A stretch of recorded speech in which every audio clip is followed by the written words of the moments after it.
우리가 지금 예수님께서 우리에게 주시는 그와 같은 정말 복된 삶, 또 하나님께서 가장 복되다 하신 삶이 어떤 삶인가 우리가 지금 매주일 나누고 있는데, 오늘이 이제 네 번째 시간이네요.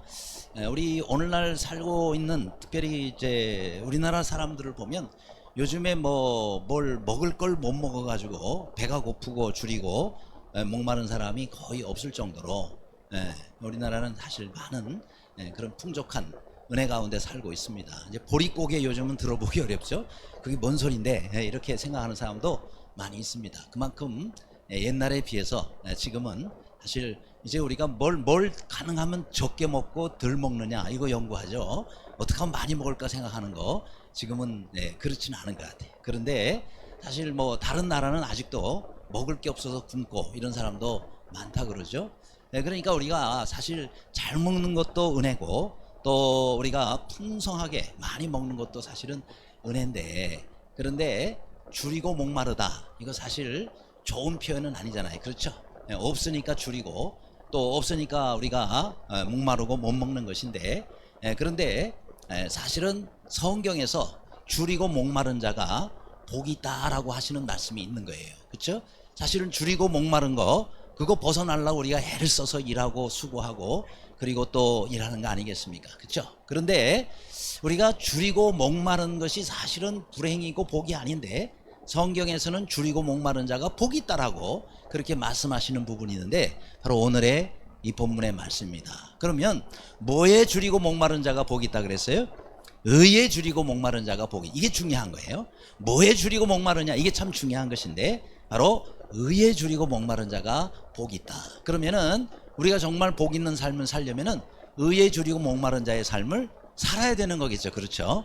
자, 그렇다면 과연 의란 무엇이냐? 그거 의가 뭔지를 알아야 우리가 줄이고 목마를 거 아니겠어요? 그래야 우리가 정말 복 있는 사람이 되지 않겠습니까?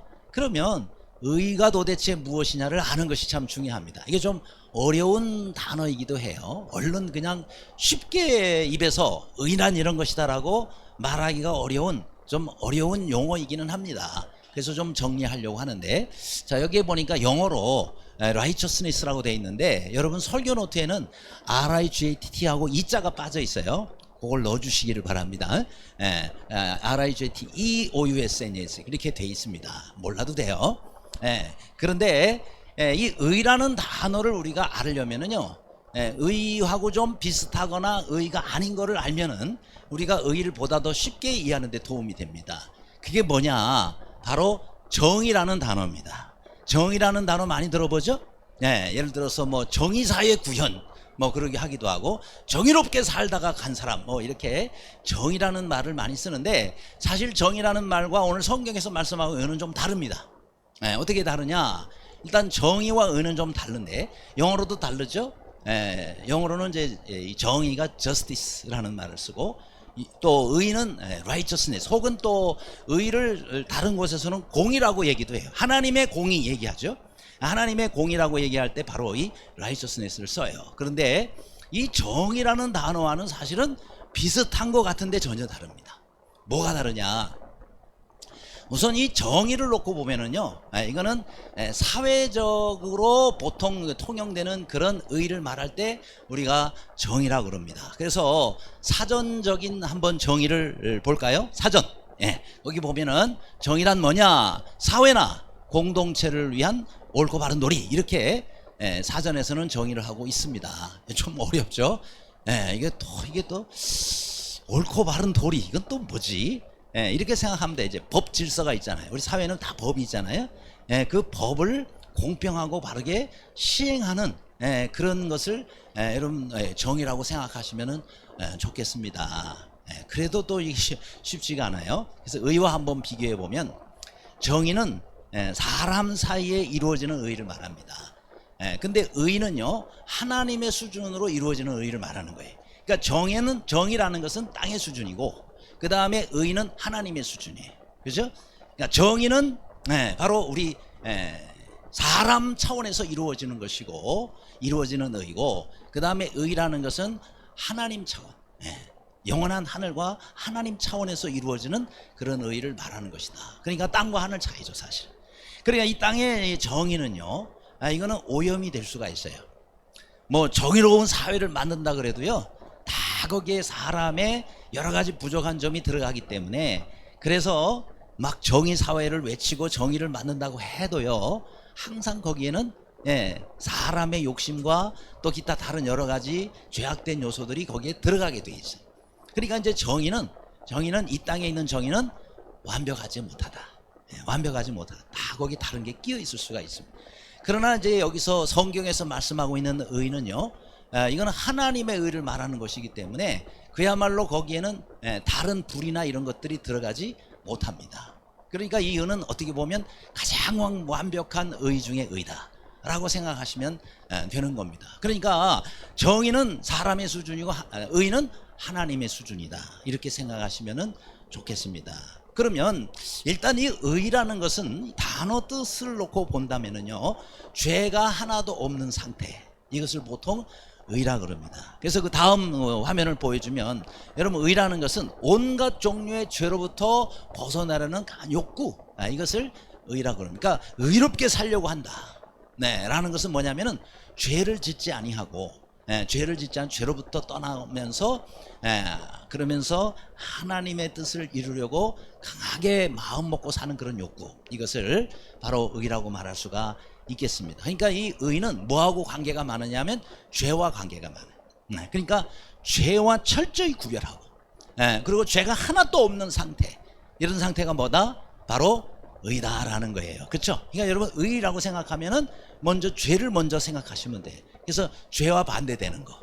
그러니까 의인과 죄인으로 나누잖아요, 사람을. 죄인은 죄가 하나라도 있으면 죄인이에요. 맞죠? 죄가 많으냐 적으냐의 차이는 있겠지만은 죄가 많으나 적으나 공통점은 뭐예요? 죄인이라는 거예요. 죄를 지으면 죄인이라는 겁니다. 그렇죠? 그런데 의인이라고 얘기를 할 때는요, 죄가 하나도 없는 상태를 말해요. 일반적으로 사회에서 의인 아무개 이렇게 말하는 그 의인이 아니고, 하나님이 말씀하시는 의인이라는 것은 죄가 하나도 없는 거예요. 왜요? 죄가 하나라도 있으면은, 작은 죄라도 하나 있으면 죄인이에요. 그렇죠? 큰 죄인, 작은 죄인을 나눌 수 있지만은 작은 죄인이라도 뭐예요? 죄가 조금이라도 있으면 다 죄인이에요. 근데 여기서 의인이라고 얘기를 하실 때, 우리가 하나님께서 성경에서 말씀하시는 의인이라고 표현할 때는요, 죄가 하나도 없는 상태. 그럼 우리 스스로 죄가 하나도 없을 수 있어요? 우리 스스로는 죄가 하나도 없을 수가 없어요. 왜요? 성경에도 모든 사람이 죄를 범하였으며 하나님의 영광에 이르지 못하더니 그래요. 그러니까 우리 사람은요, 스스로 의인이 될 수가 없어요. 왜냐하면 누구나 다 죄를 짓고 있고 또 죄를 지은 죄인이기 때문에. 그럼 우리가 어떻게 의인이 돼요? 여러분, 천국은 절대 죄인은 못 들어가는 곳입니다. 죄가 하나라도 있으면 천국에 절대로 갈 수가 없어요. 그러면 어떻게 해서 우리가 천국 가요? 의인이 돼야지만 천국을 갈 수가 있어요. 그리고 우리 스스로는 천국 갈 수가 절대 없는 거예요. 그럼 우리가 어떻게 의인이 됩니까? 어떻게 의인이 돼요? 바로 예수 그리스도로 말미암아 우리가 의인이 될 수가 있어요. 그걸 이제 여러분이 한자어 의자가 있죠. 보통 우리가 의라고 해야 되기 한자어에 바로 이 의자를 써요. 맞죠? 여기다 사람 인자를 옆에다 쓰면은 의인이 되는 거예요. 그러면 이 의자가 어떻게 해서 생겨진 거냐? 여러분, 저 중국의 선교사님이셨던 허드슨 테일러 선교사님 계세요. 이분이 이제 영국 분인데 이 중국의 선교사로 가가지고 그렇게 해서 근대 선교학의 아버지가 되고 그랬습니다. 이분이 중국 사람들에게 가서 복음을 전할 때 크게 이 의자를 이거 하나를 써가지고는 그리고는 사람들에게 가서 복음을 전해요. 어떻게 전했느냐? 여러분, 저 의자는 이 두 단어의 합성으로 되어 있어요. 뭐냐면 위에는 양자입니다. 그렇죠? 밑에는 나자예요. 그러면 여러분, 양자가 이거 뭘 의미해요? 예수님을 의미해요. 그렇죠? 요한복음 1장 14절에 보면 보라, 세상 죄를 지고 가는 하나님의 어린 양이로다 그랬어요. 예수님은 어린 양으로 성경에 비유를 하고 있습니다. 왜냐하면 구약시대 때 어린 양을 잡아가지고 그 어린 양을 제물로 바쳐요. 내 죄를 어린 양에게 다 전가를 시키는 거예요. 그래서 실제로 내가 죄를 지었지만 내 죄를 누구한테 다 옮겼다고요? 어린 양한테 다 담당을 시켜요. 그래서 어린 양이 내가 죽어야 될 죽음을 대신 죽는 거예요. 근데 이거는 양이 죽은 거는 1년밖에 효력이 없어요. 그러니까 그 다음에는 또 다시 다른 어린 양이 또 날 대신해서 죽어야 돼요. 그래야 1년 동안 내가 살아갈 수가 있어요. 왜냐하면 내 죄를 대신해서 양이 생명을 대신해서 죽었기 때문에. 그래서 여러분 성경에서 이렇게 양이 나올 때는요 바로 예수 그리스도를 상징합니다. 그런데 그 양 밑에 누가 있다? 내가 있다는 거예요. 양 밑에 내가 있다. 그러면 예수님 밑에 내가 있을 때 내가 의인이 되는 거예요. 아멘. 자, 이거 지금부터 중요한 부분이에요. 예수님 밑에 내가 있을 때 내가 의인이 될 수 있어요. 절대 다른 사람 밑이나 다른 거 밑에 들어가 의인이 될 수가 없어요. 오직 예수님만, 오직 어린 양 되신 예수님 밑에만 있을 때에 우리가 의인이 될 수가 있어요. 왜요? 내 죄를 대신해서 생명을 주신 분이 바로 예수님이십니다. 그래서 우리는 십자가 밑으로 그래서 나가야 되는 거예요. 여러분 십자가 밑에 나아가야지만 그 십자가를 통해서 내 죄를 용서해 주신 하나님의 은혜를 입게 되는 거란 말이죠. 그렇죠? 그래서 이 의자가 바로 그것을 뜻하는 거란 말이에요. 양 대신 내 죄를 대신해서 십자가에 달려 돌아가신 그 예수님 밑으로 내가 들어갈 때 내가 비로소 의인이 되는 거예요. 내 모든 죄를 전부 하나님께서 용서해 주셔서 내가 의인이 비로소 될 수가 있는 겁니다. 그렇죠? 그래서 우리는 늘 우리 하나님께서 예수님을 통해서 우리를 의인 삼아 주셨다는 것을 알고 늘 예수님 안에 사는 모두가 되시기를 간절히 바랍니다. 그래서 마태복음 6장 33절에 뭐라고 말씀했어요? 너희는 먼저 그의 나라와 그의 의를 구하라 그랬어요. 자, 여기서 이 말씀은요 우리가 죄가 없는 상태도 의인이지만 또 하나의 의의 의미는 하나님의 뜻을 이루는 것을 의라 그러는 거예요. 그러니까 죄와 상관없이 죄 없이 사는 것도 역시 의지만은 그러나 그건 소극적 의미의 의고 보다도 적적인 그런 의미의 의라면 뭐예요? 내가 이제 하나님의 뜻을 아주 열심으로 내가 이루기 위해서 사는 삶, 그게 뭐다? 하나님의 의를 구하는 삶이라는 거예요. 그렇게 될 때 뭐라 그랬어요? 그리하면 이 모든 것을 너희에게 더하시. 이 모든 것이 뭐냐면 이 앞부분에 보면은요 마태복음 6장 33절 앞부분에 보면 너희는 무엇을 먹을까, 무엇을 마실까, 무엇을 입을까 염려하지 말라 그랬어요. 이게 무슨 문제예요? 의식주 문제죠. 이 의식주 문제에 너희가 염려하지 말라. 하나님께서는 우리가 열심히 하나님의 뜻을 구하고 하나님의 뜻을 이루기 위해서 힘쓰고 애쓰고 살면 뭐예요? 의식주 문제를 하나님이 책임져 주시겠다는 겁니다. 믿으시기를 바랍니다. 제 약속이라면 안 믿으셔도 돼요. 그러나 주님의 약속이라면 여러분이 확실히 그것을 믿으시기를 바랍니다. 믿음이 없어서 우리가 자꾸 내가 구하려고 하고 그러다가 우리가 다 잃게 되는 거예요. 그런데 하나님을 믿되 주님을 믿되 확실히 믿고 의지하면 내가 열심히 주의 의를 구하며 살면 반드시 하나님께서 우리의 의식주 문제와 우리의 영원한 미래까지 책임져 주신다라는 것입니다. 그러므로 결심하시기를 바랍니다. 새해에 주여 이제부터 내가 주님의 의를 열심히 구하며 살겠습니다. 그리고 여러분이 결심하시면 나머지 뒤는 하나님이 다 책임져 주시는 것입니다. 얼마나 감사해요. 그렇죠? 그렇기 때문에 의는 두 가지. 하나는 죄가 없는 상태, 하나는 하나님의 뜻을 이루면서 사는 삶. 이것이 뭐다? 의의 삶이다 라는 것입니다. 그렇기 때문에 로마서 3장 10절에도 의인은 없나니 하나도 없다 그랬잖아요.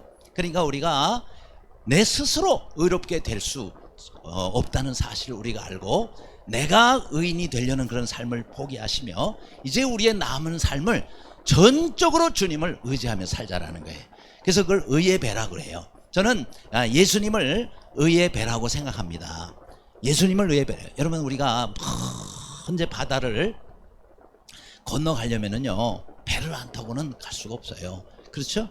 그런데 그건 눈에 보이는 배를 말하는 것이 아니라 바로 우리가 눈에 보이지 않는 영적인 배입니다. 그 배가 바로 예수 그리스도라는 배예요. 그러니까 우리가 예수 그리스도라는 배를 여러분 각자가 타야 이 배를 타고 그리고 가는데 여러분이 뭐 노를 젓고 할 필요가 없어요. 우리 예수님께서 자동으로 우리를 태우시고는 그리고 어디로 인도하세요? 천국으로 인도하시는 거예요. 그렇죠? 내가 뭐 해가지고 가는 지쳤어도 못하고 어딘지 알지도 못해요. 천국이 어디 있는지 알지 못해요. 그렇죠? 그런데 이 배를 예수 그리스도라는 의의 배를 우리가 타기만 하면 우리 주님께서 자동으로 우리를 어디로요? 예, 영원한 천국으로 우리를 인도해 주시고, 예, 우리를 또 태워 그리로 가게 하신다라는 거예요. 믿으시기를 바랍니다. 딴 배 타지 마세요. 예, 딴 배 타면 다 멸망과 사망으로 가는 거예요. 그렇죠? 사망의 배를 타지 말고 의의 배를, 주님의 배를 타시기를 바랍니다. 근데 이 배 타는 게 어려운 게 아니에요. 어려운 게 아니에요. 주님께서 요 앞에다 딱 대시는 거예요. 앞에다가. 그러면 얼른 여러분이 타시면 되는 거예요. 그렇죠? 근데 많은 사람들이 이 배를 안 타요. 안 탄다고. 뭐 내가 그 배 필요 없다고. 난 필요 안 탄다고. 이러면서 혼자 헤엄쳐 가려다 다 죽는 거예요. 그렇죠? 어떻게 가야 돼요? 예, 여러분 앞에 딱 대대. 아멘, 감사합니다. 얼른 타시기 바랍니다. 그렇죠? 그 타면은 그냥 우리는 타고 그냥 안전만 있으면 돼요. 그러면 우리 주님께서 다 운전하셔가지고 천국으로 우리를 인도해 주신단 말이에요. 그러니 얼마나 감사해요. 왜 이런 배를 안 타는지 모르겠어요. 그럼 뱃삭시 얼마예요? 무료입니다. 네? 네, 뱃삭 필요 없어요. 뭐 주님 선장 대신이 나는 염려 없어요. 아멘. 전국에 들어가는 길은 예수님 뿐이지. 주일학교를 좋은 데를 다녀야, 이런 노래도 기억합니다. 우리가 주일학교 때 근데 천국에 들어가는 길은 예수님 뿐이죠. 여기 찬송을 하면서 말이죠. 배 타는 선장만 있는 게 아니에요. 기차 타는 차장도 있어요. 그래서 기차 빵빵 하면 또 빵빵 나고, 배 타고 갈 땐 뚜뚜하고. 그러면서 제가 주일학교 교사 시절에 열심히 시골마다 다니면서 전도하면서 열심히 불렀기에 기억하는 것 같아요. 어쨌든 여러분, 우리가 딴 배 타지 마세요. 예수님이라는 배를 타야 되는 거예요. 주님을 철저하게 의지하는 거예요. 그래야 우리가 의의 길로 가지. 다른 배를 타면 다 죄의 길로, 사망의 길로 타고 가다 다 망하는 거예요. 그렇죠? 그 배가 어디로 갈 줄 알아요? 여러분, 우리가 가장 확실하고 가장 안전한 배는 예수님입니다. 그 예수님을 붙잡고 예수님을 의지하고 예수님과 더불어서 우리 남은 생애를 사는 모두가 되시기를 주님의 이름으로 축원합니다. 두 번째는, 그러면 우리가 의에 줄이고 목마른 자가 도대체 왜 복이 있다 그랬냐 이 말이에요. 그렇죠? 5장 6절에 의에 줄이고 목마른 자는 분명히 뭐라 그랬어요? 복이 있다 그랬어요. 복이 있다 그랬어요. 그러면 도대체 왜 의에 줄이고 목마른 사람이 복이 있냐?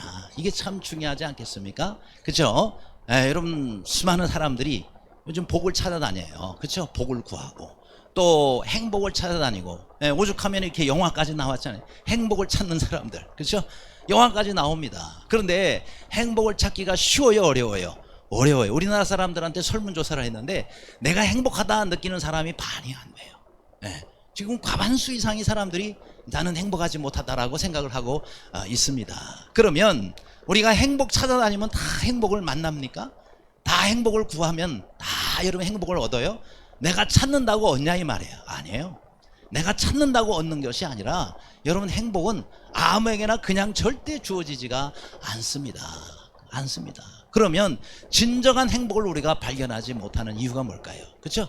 진정한 행복을 발견하지 못하는 이유, 그거는요, 우리가 행복이 정말 있는 쪽으로 우리가 가야 되는데 행복이 없는 쪽으로 대부분의 사람들이 가기 때문에 거기서 우리가 행복을 만나지 못하는 거예요.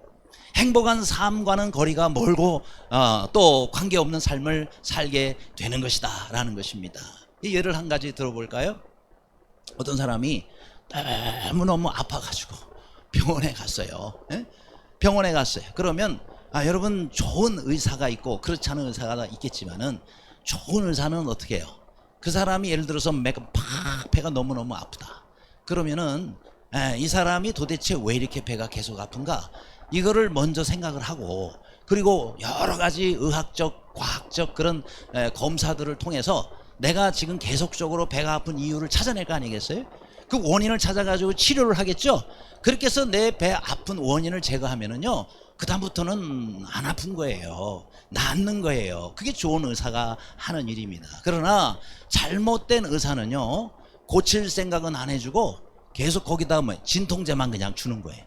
배가 아픈 걸 잠시 잊도록 그냥 진통제만 자꾸 먹고 아니면 주사를 준다. 그러면은 그 병이 나서요, 안 나서요? 안 낫죠. 왜요? 치료를 안 해주고 아프지 않도록 잠시 있도록 진통제만 놔주니 그게 무슨 치료가 되겠어요? 아니, 때를 놓치면 이 사람 이것 때문에 죽을 수도 있고 더 심해질 수가 있는 거예요. 좋은 의사는 절대 이 사람 진통제만 놓고 끝나지 않습니다. 마찬가지예요. 여러분, 우리 예수님도 이 땅에 의사로 오셨다 그랬어요. 성경에 보면 나는 의사라 그랬어요. 그러니까 우리가 아픈 거, 또 우리의 고통, 여러 가지 질병 주님 앞에 가져가시기를 바랍니다. 진정한 의사 되신 주님께서 우리를 고쳐주시고 치료해 주시고 회복시켜 주시는 거예요. 주님 앞에 그 당시에 왔을 때 다 나음을 입었습니다. 귀신 들린 사람 귀신 다 나갔어요. 그 주님이 고쳐주시는 분이에요. 우리가 예수님께서 고쳐주시는 분인데 예수님이 진통제만 놔주고 잠시 잊어버리게만 합니까? 그래가지고 나올 수가 없는 거예요. 예수님께 우리가 모든 문제는 내놓고 예수님께 가야 우리가 진정 회복될 수가 있습니다. 예를 들어서 너무 내 삶이 괴롭고 힘들어요. 문제가 많아요. 그러면 여러분, 에이, 술이나 마시자. 여러분, 술 마신다고 그 문제가 해결돼요? 에? 잠시 내가 잊어버릴 수는 있겠죠. 왜요? 취하고 정신이 없으니까. 에? 잠시 잊을 수는 있지만 술 깨면은요 그 문제는 그대로 남아있어요. 게임하고 오락하고 열심히 하면 잠시 내 삶의 문제는 내가 잊어버릴 수 있지만 그렇다고 내 삶의 문제가 해결이 되냐고요. 오락실에 가서 열심히 게임하고 오락하면 내 삶의 문제가 저절로 다 해결이 되냐면 아니란 말이죠. 그렇죠? 그러니까 여러분, 우리가 정말 행복한 삶을 살려면은요 행복을 쫓아가 가지고는 안 된다니 주님이 답을 말씀해 주셨어요. 뭐라고 말씀해 주셨느냐? 너희는 행복을 쫓아다니지 말고 너희가 정말 행복하기를 원하냐? 그렇다면 의에 줄이고 목마른 삶을 살라. 이게 주님의 말씀이에요. 굉장히 중요한 말씀이에요. 의에 줄이고 목마른 자의 삶을 살면 행복은 저절로 따라오는 거예요. 내가 행복을 쫓아다닌다 그래서 행복이 오는 것이 아니라 내가 의에 줄이고 목마른 삶을 살고, 다시 말하면 의를 구하고 하나님의 의를 위해서 내가 살면 행복은 저절로 보너스로 따라오는 것이다. 그러므로 이제부터 주님의 말씀을 잘 들으시기를 바랍니다. 사람을 누가 만드셨어요? 하나님이 만드셨어요. 그러면 하나님이 우리 사람이 정말 어떤 삶이 행복한 것인지 말씀해 주셨잖아요. 그러면 그 말씀대로 살면 모든 삶이 저절로 행복해지는 그 길로 들어가게 되는 거예요. 그러나 그렇지 않다 그러면은 여러분, 잠시 우리가 술 마시고 잊어버릴 수 있을지 모르지만 해결 안 되는 삶하고 똑같습니다. 우리 인생이 진통제만 맞으면 되겠어요? 근본적인 치료가 일어나야죠. 주님께 가야 됩니다. 의를 구하고 또 의에 줄이고 목마른 삶을 사시길 바랍니다. 반드시 우리는 우리 하나님께서 약속하신 진정으로 행복한 사람, 진정으로 행복한 자의 삶을 우리가 살 수 있을 줄로 믿습니다. 자, 그렇다면 도대체 의에 줄이고 목마른 자의 삶이란 도대체 어떤 삶이냐? 이제 의에 대해서는 우리가 어느 정도 정리를 했어요. 그렇다 그러면은 도대체 이제 의에 줄이고 목마른 사람이 복이 있다 그랬는데, 줄이고 목마른다는 게 도대체 뭐냐? 이걸 알면 우리는 두 가지를 다 해결할 수가 있어요. 그럼 나머지는 하나님께서 이제 해주신 일이란 말이죠. 그러면 자, 첫 번째로 의에 줄이고 목마른 상태라는 것은 첫 번째로 무엇이냐? 아주 궁핍한 상태를 말하는 것입니다. 그렇죠? 줄이고 목마르다라고 그랬는데 먼저는 자, 목마르다라는 걸 한번 여기에 시편 42편 1절인데 한번 다 같이 읽을까요? 시작. 하나님이여, 사슴이 시냇물을 찾기에 갈급함같이 내 영혼이 주를 찾기에 갈급하니이다. 아멘. 사슴이 너무 목이 말라가지고 온 산을 돌아다니다가 이 물을 찾는데 찾을 수가 없어요. 얼마나 갈급합니까? 그렇죠? 그런 것처럼 내 영혼이 우리가 주를 찾을 때, 우리가 주를 찾을 때 우리 하나님께서는 우리를 만나 주신다는 거예요. 여러분, 우리가 신앙생활할 때 참 중요한 거 한 가지가 뭐냐면 주님을 만난 경험이 있어야 돼요. 주님을 만난 경험. 주를 누가 만나느냐면요, 답을 가르쳐 드릴게요. 열심히 주님을 찾는 사람이 만나게 돼 있어요. 성경에 말씀은 나를 찾는 자가 만나리라 그랬어요. 따라합시다. 나를 찾는 자가 만나리라. 주님 약속이에요. 주님 약속이라면 믿으시기 바랍니다. 누가 만나요? 주님을 찾는 자가 만난다 그랬어요. 저도 이런 시절이 있었어요. 저도 정말 제 청년 시절에 너무너무 주님을 제가 찾았어요. 눈에 보여지면 믿겠다 이런 상태로까지 갔으니까 아무리 기도해도 주님이 내 눈앞에 안 보이는 거예요. 주님께서 내 눈앞에 나타나시면 제 일생을 주님께 드리겠나이다.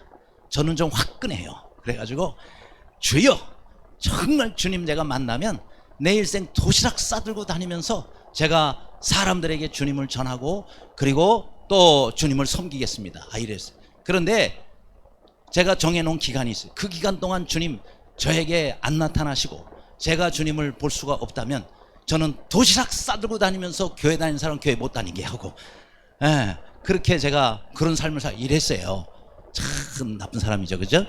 그런데 기도원 가가지고요, 우리 성가대가 그때 기도원을 간다고. 기도원 또 따라갔죠. 전 기도원 따라간 거는 기도원 가면 주님 만날 수 있을까 싶어서, 다른 게 아니라 바로 주님 만나라.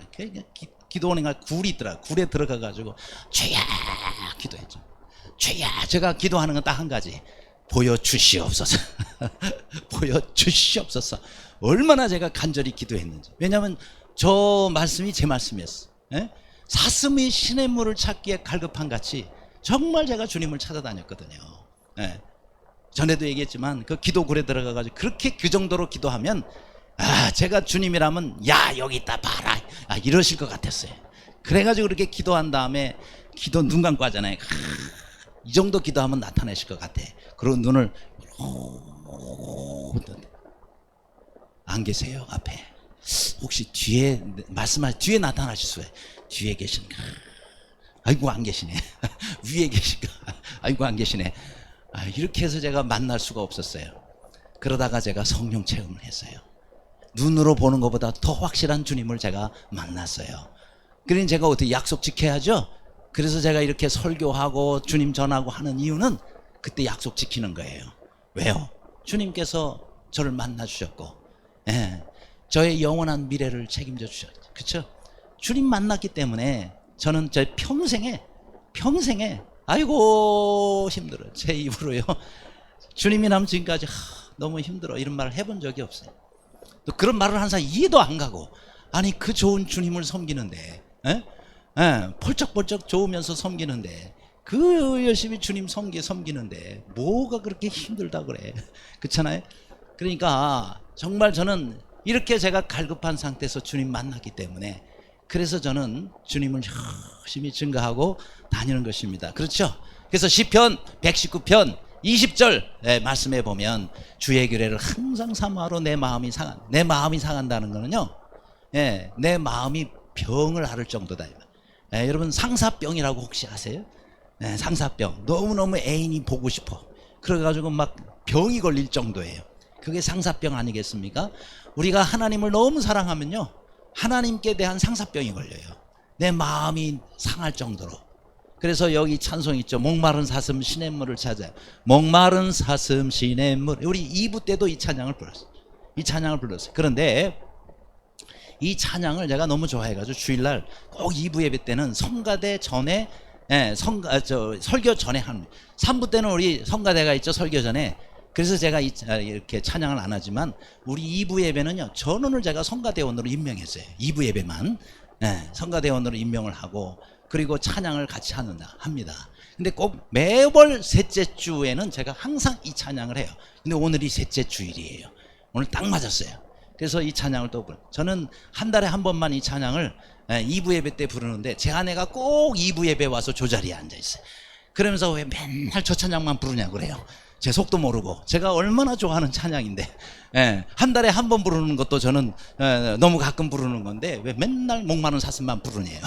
그런데 우리가 이런 마음을 가지고 주님을 찾자는 거죠. 그렇죠? 이런 마음을 가지고 주님을 찾으면 주님께서 어떻게 하신다고요? 만나 주신다는 거예요. 만나 주신다. 그래서 항상 이렇게 주님을 갈급하게 구하시고 찾으시는, 그리고 만나시는 여러분 되시기를 간절히 바랍니다.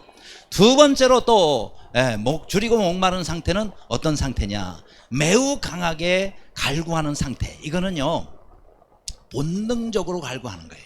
어떤 현상 때문이 아니고, 내 마음의 소원 때문이 아니고, 본능적으로 내 속에서부터 이렇게 솟아나오는 갈구하는 상태라고 말할 수가 있습니다. 그럼 이거는 도대체 어떤 상태냐? 이거는요, 우리의 본능, 가장 우리 5가지 욕구 중에, 사람의 기본 욕구 중에 가장 첫 번째가 식욕이에요. 식욕. 그런데 이 식욕을 끊는 것이 바로 금식 아닙니까? 그렇죠? 이 식욕을 채울 수 없는 게 바로 음식을 제대로 먹지 못하는 배고픔일 것입니다. 근데 배고픔 중에서도 더 큰 배고픔이 뭐냐면은 금식하는 거예요. 왜냐하면 금식은 먹을 수 있는데 안 먹기 때문에 그게 더 힘들어요. 먹을 수 없기 때문이라는 건 내 몸이 거기에 대해서 이제 적응을 하기 시작하는데, 그러나 내가 일부러 금식하면은요, 일부러 금식하면은 먹고 싶고 땡기고 있는데 내가 안 먹는 거거든요. 그렇죠? 스스로 내가 안 먹기로 마음에 결단하기 때문에 훨씬 사실 내 몸은 힘든 상태가 됩니다. 우리 사람은 물을 마시는 금식을 하면은 40일 정도 살아요. 어떤 사람 80일까지도 사는 사람이 있대요. 물만 마시면. 근데 40일이 이제 한계라 그러는데, 그만큼 사실 금식이 어렵습니다. 근데 물만 마시는 금식은 40일까지 할 수 있는데, 그러나 또 한 가지 금식이 있어요. 그게 뭐냐면은 물도 안 마시는 금식이 있어요. 어떻게 보면 이건 완전 금식이라고 봐야 되겠죠. 그렇죠? 물도 안 마시니까. 그러면 그런 경우에는요, 사람의 한계가 10일 이상을 넘기기 어렵대요. 물조차 안 마시면 10일 이상을 넘기기가 어려워요. 왜냐하면은 물조차 안 마시는 금식을 하잖아요. 그러면 내 몸의 모든 장기가 다 말라붙어 버립니다. 다 말라붙어 버려요. 그러니까 회복이 안 돼요. 그래서 이건 물까지 안 마신다 그러면 열을 넘으면은 거의 죽는다고 봐야 돼요. 그러니까 이 금식을 하더라도 물은 좀 드시기를 바랍니다. 저는 물 안 먹는 금식까지는 제가 일주일 정도를 해봤어요. 일주일 정도를 물도 안 마시고 해봤어요. 근데 거의 누워 있어야 돼요. 어떻게 할 수가 없어요. 뭐 몸의 모든 게 다 소진이 돼버리니까 위험한 상태죠. 정말 간절한 기도의 점을 가지고 기도할 때는 그렇게도 제가 해봤었어요. 그런데 물을 마시는 금식은 좀 더 오랫동안 할 수가 있어요. 근데 사람이 이 금식을 하더라도요, 3일째가 제일 힘들어요. 3일째가. 그러니까 일단 내 몸이 금식에 적응이 안 돼 있기 때문에도 힘들고요. 그 다음 또 이 3일 동안은 계속 음식에 대한 유혹과 어려움이 옵니다. 내 몸이 적응이 안 돼 있기 때문에 금식에 대해서 음식을 보면 굉장히 먹고 싶고, 그리고 3일째가 굉장히 허기진 게 굉장히 강해요. 그리고 다 먹을 거로 보여요. 모든 게 다 먹을 거로 보이고 뭐 이렇습니다. 차라리 기도원 같은 데 들어가면 좀 나아요. 왜냐하면 주변에 다 금식하죠. 그 다음에 또 아예 그냥 보이는 거는 그냥 성경과 기도글 뭐 이렇게 말씀 이렇게밖에 없으니까, 그러니까 좀 나은데요, 생활하면서 상황을 가운데 금식하는 건 진짜 힘들어요. 몇 배 힘들어요. 왜요? 주변에 음식이 다 있고, 그리고 생활하면서 다 유혹을 그대로 다 받으면서 이걸 이겨내야 되니까 몇 배가 더 힘듭니다. 근데도 이제 3일째가 제일 힘들죠. 그 이상 지나가잖아요. 예를 들어서 이제 일주일, 2주일, 뭐 한 달 지나가잖아요. 그때는 그 상태로 계속 갑니다. 음식 봐도 별로 먹고 싶지도 않고 그냥 그대로 유지해. 근데 3일까지가 제일 유혹이 많고 힘들어요. 그렇기 때문에 3일 금식한다 그러면 상당히 어려운 겁니다. 어쨌든 이렇게 금식하는 것 자체가 쉽지 않아요. 내 몸에서는 계속 음식에 대해서 갈구하는 겁니다. 이게 바로 본능적인 강한 욕구죠. 그렇죠? 그런데 바로 이런 상태, 내 몸에서 아니면 내 영혼에서 하나님에 대해서 갈급해가지고 마치 금식한 사람이 막 음식을 갈구하는 것처럼, 그런 상태가 뭐다? 의에 줄이고 목마른 상태입니다. 내 영혼이 하나님의 의를 구하느라고 너무너무 갈구하는 가운데 그걸 찾는 상태, 그런 상태가 뭐예요? 의에 줄이고 목마른 상태다라는 겁니다. 그 다음 또 하나가 있어요. 바로 줄이고 목마른다라는 것은 사모하는 단계를 말하고 있습니다. 자, 그래서 세 번째는 간절히 뭐하는 상태? 사모하는 상태입니다. 사모. 그래서 시편 107편 9절에 그가 사모하는 영혼에게 만족을 주시며 줄인 영혼에게 좋은 것으로 채워주심이로다 그랬어요. 우리 하나님은 참 좋으신 하나님이에요. 정말 우리가 좋은 것에 줄이잖아요. 우리 주님께서는 반드시 좋은 것으로 채워주십니다. 그렇죠? 그리고 사모하는 영혼에게 만족함을 주세요. 그럼 도대체 우리가 뭘 사모하며 살아야 되느냐? 세 가지예요. 하나는 영원한 천국을 사모하며 사는 겁니다. 그렇죠? 영원한 천국을 사모하면서 매일매일 우리가 그렇다고 뭐 늘 그냥 뭐 꿈만 꾸면서 천국 생각만 하면 살라, 그 말은 아니에요. 영원한 천국을 사모하는 건 내 삶의 모든 방향을 천국에다 맞추라 이 말이에요. 늘 천국에다가 집중하고 천국에다가 방향을 잡고 살아가라는 것입니다. 그렇죠? 먹어도 하나님의 영광을 위해서, 안 먹어도 하나님의 영광, 잠을 자도 하나님의 영광을 위해서, 일해도 하나님의 영광. 그렇죠? 그러니까 우리가 늘 영원한 천국을 사모하며 사는 것. 또 우리가 뭘 사모해야 돼요? 우리의 영적인 그런 또 체험을 위해서 하나님의 말씀을 우리가 사모해야 됩니다. 하나님의 말씀. 여러분, 하나님의 말씀으로 충만한 사람은요, 하나님의 의를 자동적으로 이루며 살게 돼요. 왜요? 그 말씀대로 우리가 살고, 말씀을 순종하며 살고, 말씀이 가라는 데를 가고 하기 때문에 하나님의 의가 말씀을 통해서 우리가 이루게 되는 거예요. 그러니까 하나님의 모든 의는 하나님의 말씀 안에 다 들어있어요. 그렇기 때문에 늘 우리가 하나님 말씀과 가까이 사는 것이 참 중요합니다. 하나님의 말씀을 너무 멀리 하지 마세요. 이왕이면 하나님의 말씀을 가까이 하면서 늘 듣고, 그 다음에 성경을 읽고, 암송도 하고, 공부도 하고, 묵상도 하고, 늘 하나님의 말씀을 가까이 두고 사시기를 간절히 바랍니다. 이렇게 하나님의 말씀을 가까이 두는 이유가 뭐죠? 시편 19편 말씀일 거예요. 여기 보면 여호와의 법도는 진실하여 다 의로우니 금과 많은 순금보다 더 사모할 것이며 꿀과 송이 꿀보다도 더 달도다 라고 말씀했습니다. 여러분, 믿음과 신앙이 있는 사람은요, 정말 이 하나님의 말씀을 뭐보다, 순금보다도, 금보다도 더 귀히 여깁니다. 아멘. 금보다 더 귀히 여기는 게 바로 하나님 말씀이에요. 아유, 뭐 하나님 말씀, 뭐 나는 금이 제일 좋아, 이런 사람은 아직 하나님의 말씀이 뭔지를 잘 모르는 사람, 그 가치를 아직 잘 모르는 사람이에요. 금은 다 앞으로 없어지게 될 겁니다. 다 사라질 거예요. 그런데 하나님의 말씀은 영원합니다. 그리고 그 가치는 세상의 어떤 것과 바꿀 수 없는 거예요. 근데 이 말씀이 얼마나 좋으면 뭐라 그래요? 꿀과 송이 꿀보다도 더 달도다. 이야, 하나님의 말씀이 얼마나 달콤하면 송이 꿀보다도 더 달다 그랬습니까? 아멘도 안 하시잖아요. 그러니까 우리가 이게 얼마나 단지 하나님의 말씀의 맛을 아는 사람은 아이고 그렇네 아멘 하면서 같이 동의를 할 수가 있습니다. 아무쪼록 내년이 2020년이잖아요. 새로운 10년을 또 시작합니다. 여러분이 어떻게 시작하느냐가 참 왜요? 첫 단추니까. 첫 단추 잘 끼워야 옷을 제대로 입는 거 아니겠어요? 그러니까 우리가 신앙생활의 첫 단추는요, 내년에 시작하면서 정말 이렇게 귀한 하나님의 말씀을 붙잡는 거예요. 하나님의 말씀을 계획을 세우시길 바랍니다. 야, 내가 이제 내년 1년 동안 성경을 내가 얼만큼 읽어야지. 이렇게 여러분이 계획을 세우는 것이 참 중요합니다. 왜요? 계획을 세워야 우리가 아니, 레일을 깔아놔야 그 위로 기차가 지나가잖아요. 그렇죠? 레일을 안 깔아놓고 기차를 어떻게 보내요? 마찬가지로 여러분이 계획을 세워야 내가 이제 비로소 성경을 읽기 시작하게 되는 것입니다. 아무쪼록 내년 한 해에 여러분이 1월 달에 내가 올 한 해 동안에는 하나님의 말씀을 내가 어떻게 읽고 내가 어떻게 또 이 말씀을 섭취하리라, 이렇게 여러분 결심하시고, 그리고 하나님의 말씀을 읽고 그리고 또 그 말씀을 암송도 하고 그 말씀을 가까이 하시기를 주님의 이름으로 축원합니다. 중국에 하남성이라는 곳이 있어요. 거기에 방성현이라는 곳이 있는데 거기에 한 크리스찬 자매가 있어요. 이 자매는 아주 신실한 자매예요. 그래서 이 자매가 늘 하는 일이 뭐냐면 성경을 펴놓고 그리고는 열심히 성경을 베껴 쓰는 일이에요. 성경 쓰기 있죠? 성경 필사, 성경 쓰는 거를 계속 하는 거예요. 왜요?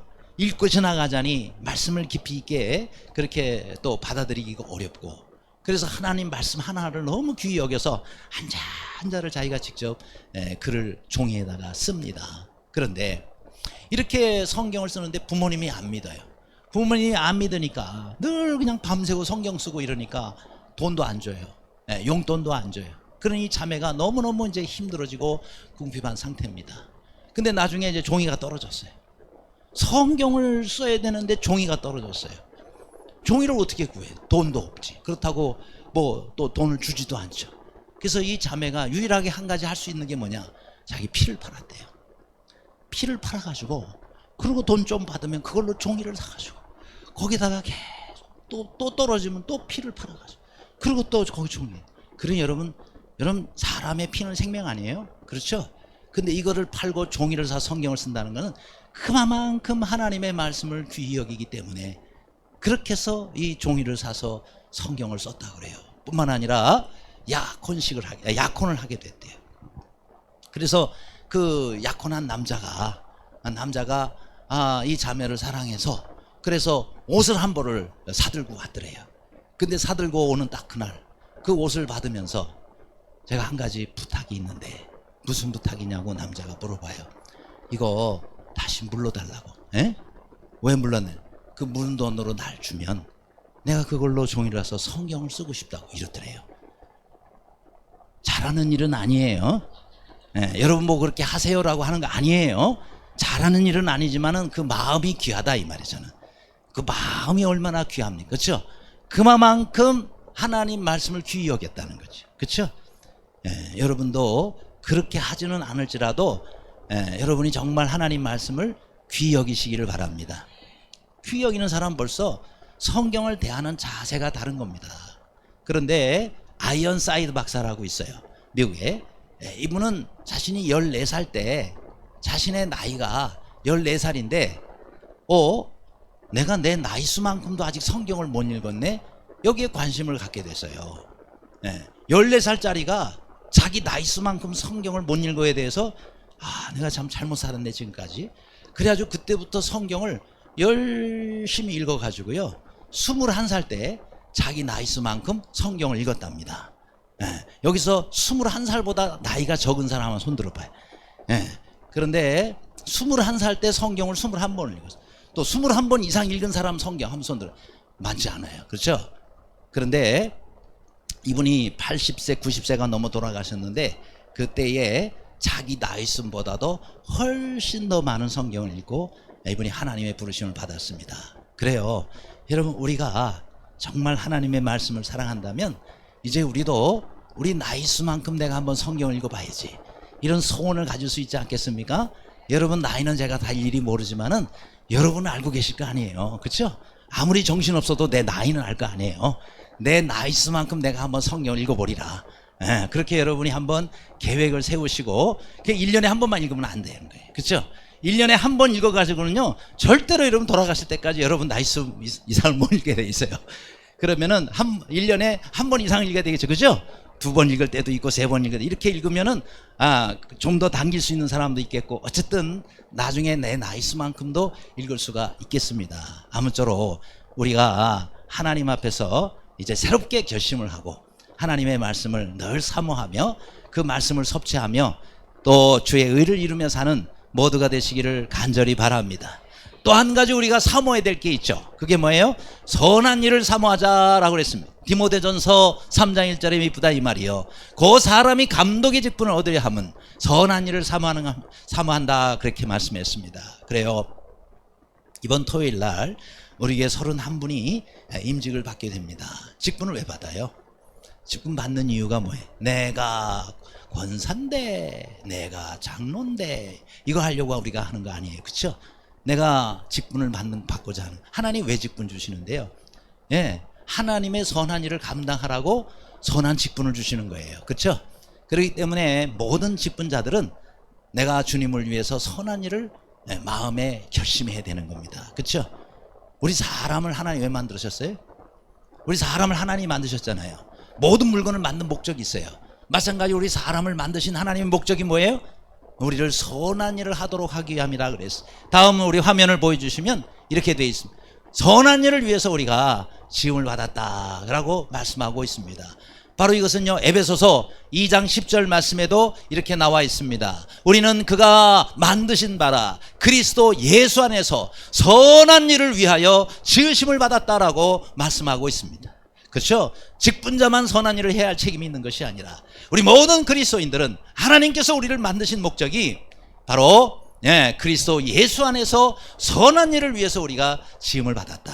그러면 우리는 이 땅에서 매일매일 이런 선한 삶을 살면서 살아가야 되는 겁니다. 그렇죠? 힘들어도 선한 일을 우리가 계획하고 또 내가 부족해도 선한 일을 여러분이 계획해서 이제 새로운 우리 2020년대부터는 늘 선한 일을 사모하면서 선한 일을 이루면서 그것이 바로 하나님의 의를 이루는 것이거든요. 그렇게 사시기를 간절히 바랍니다. 그러면 반드시 우리 하나님께서 기억하시고 갚아주세요. 하나님께서 기억하시고 다 갚아주십니다. 우리 지난주에 요한계시록 강해가 새벽마다 우리 요한계시록 1장 1절부터 해가 지난주에 끝났어요. 결론이 뭐예요? 요한계시록의 결론이 내가 반드시 다시 올 텐데 너희의 행한 대로 갚아주리라. 그게 요한계시록의 결론이. 너희들의 행한 대로 갚아주리라. 그렇죠? 잘한 사람은 잘한 대로, 못한 사람은 못한 대로 하나님께서 갚아주시는 거예요. 사람은 잊어버릴 수가 있고 사람은 실수할 수 있지만 우리 하나님께서는 반드시 아주 정확하게 하나님께서는 우리의 행한 대로 냉수 한 그릇의 수고도 결단코 잊지 아니하고 갚아주시는 우리 하나님. 그렇죠? 여러분 1880년도였어요. 그때에 한 가난한 고학생이 정말 어려운 상태에서 책을 팔러 다녔어요. 외판원이죠. 그렇죠? 이게 바로 이제 이게 실화인데 이걸 이제 그 영상으로 만드는 부분의 일부입니다. 그런데 저 미시시피주의 메릴랜드라는 곳에 바로 이 가난한 고학생이 집집마다 저렇게 다니면서 그러면서 사람이 나오면 책을 좀 팔아주세요 하고 부탁을 합니다. 근데 그날따라 한 사람도 책을 사주지는 않는 거예요. 그래서 그야말로 너무너무 배도 고프고 그리고 무더운 여름날 너무너무 더워서 땀도 많이 흘리고 기진맥진한 상태에서 하나도 책을 안 사주니까 그래서 이제 어느 허름한 집을 찾아가게 된 겁니다. 근데 뭐 그 집은 사실 책을 팔려고 간 것은 아니었고 너무 사실 목이 마르고 힘들어서 그래서 물 한 잔 얻어 먹으려고 딩동 누릅니다. 그런데 요만한 그 소녀, 어린 소녀가 나오는 거예요. 그러면서 그 소녀, 얘야, 이 아저씨가 말이야 너무 힘들고 지금 목이 마른데 물 한 잔만 좀 줄 수 있니? 그러니까 예 잠깐만요. 얘가 이제 들어가서 물을 가지고 오는 게 아니라 큰 컵에다가 우유를 하나를 가득 담아가지고 갖다 주는 거예요. 그것도 쟁반으로 탁 받쳐가지고. 이야 너무너무 배가 고파가지고 벌컥벌컥 그냥 그거 벌컥벌컥 그걸 한꺼번에 다 마십니다. 너무너무 사실 배가 고파. 사실은 물도 마시고 싶었지만은 더 중요한 건 너무 배가 고팠던 건데 그런데 이 아이가 우유를 그렇게 그냥 가득 담아가지고 우유 한 잔을 주는 거예요. 야, 너 참 고맙다. 근데 너 이름 뭐니? 아무개요. 그래서 이름을 적어놨어요. 그리고 난 다음에 이제 20년이 흐르게 됐습니다. 이 사람은 우리가 잘 아는 유명한 미국의 존 홉킨스 그 병원을 이 사람이 만들고 병원을 세우고 그리고 이제 많은 환자들을 돌보는데 어느 날 갑자기 어떤 여성이 중병에 걸려가지고 실려옵니다. 근데 보니까 아주 심각한 질병이고 현대 의학으로 거의 고칠 수 없는, 당시의 의학으로 고칠 수 없는 그런 아주 희귀병이라는 거예요. 야, 큰일 났구나. 그래가지고 열심히 온 의료진을 다 동원해가지고 아주 정성으로 치료해서 나중에 결국은 고치게 됐어요. 치료를 해줬어요. 그래서 깨끗이 이제 나은 다음에 퇴원할 때 뭐예요? 치료비 청구서를 받죠. 치료비 청구서를 딱 봤는데 기가 막힌 거예요.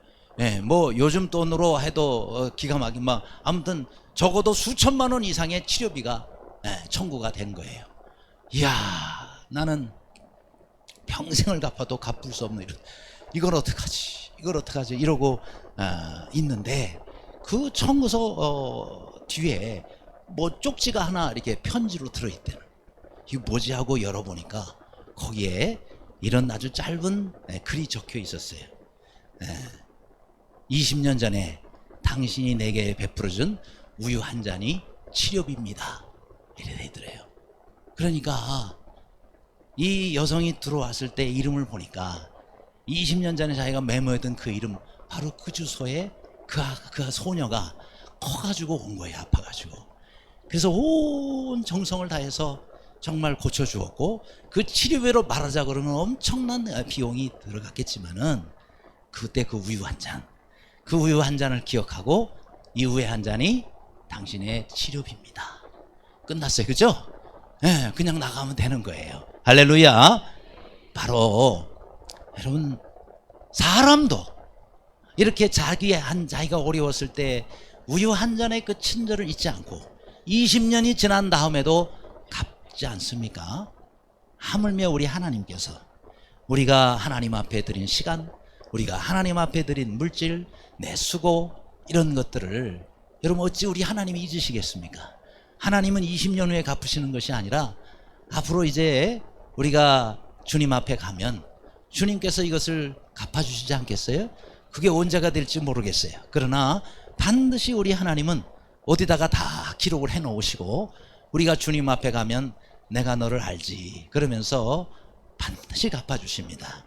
그러므로 여러분, 주님이 지금 당장 안 알아준다고, 지금 당장 안 갚아주신다고 낙심하지 말고 여러분, 우리가 주님 앞에 정말 우리의 가진 거 섬기시고 또 수고하시기를 바랍니다. 반드시 그것이 하나님 앞에 의가 되어 앞으로 우리 하나님께서 정말 놀랍도록 갚아주실 거라는 믿음을 가지고 늘 주님 앞에 의를 행하며 사는 모두가 되시기를 주님의 이름으로 축원합니다. 기도하겠습니다.